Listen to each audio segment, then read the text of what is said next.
Hello guys, இன்றைக்கி நம்ம எதை பற்றி பார்க்க போகிறோன்னா இந்த டாடா இன்வெஸ்ட்மெண்ட் கார்ப் அந்த கம்பெனி பற்றி தான் பார்க்க போகிறோம். இதை பாருங்கள், கடைசி ஒரு வாரமாக இதை தருமடி அடிக்கிறாங்க. எதனாலனா ஃபஸ்ட்டு இங்கே பாருங்கள், 12% டவுன் ஆகிருக்கா. இன்றைக்கி பாருங்கள், காலையில் டேட் என்ன, 9th அக்டோபர் இன்றைக்கி பாருங்கள் 2% காலி பண்ணியிருக்காங்க.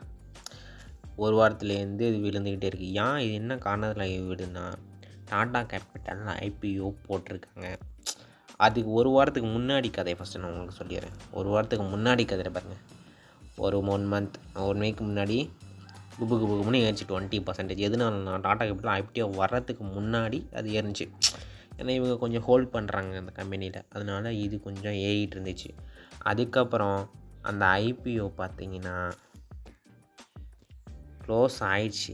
ஆனால் அதோடய புக்கை மட்டும் பாருங்கள், வெறும் 1% தான் புக் ஆகிருக்கு ஐபிஓ.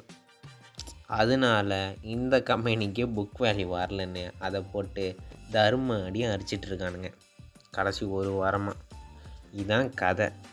அதை நம்பி குப்புன்னு ஏற்றுனவங்க ஃபஸ்ட்டு இங்கே பாருங்கள், நார்மலாக 6,700 6,000 7,000 இருந்துச்சு.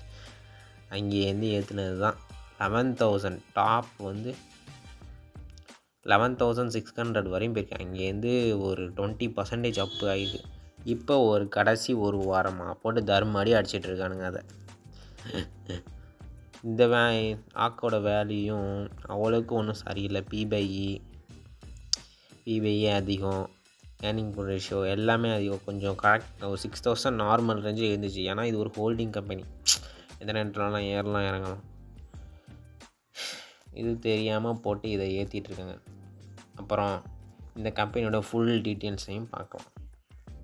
இதோட market cap 46,850 crores, P by E 143.3, P by E 1.4, industrial B, டெப்ட் ஈக்விட்டி 0, டெப்டே இல்லை, face value 10, book value 6,000 range தான் புக் வேல்யூ இதாக இருந்துச்சு.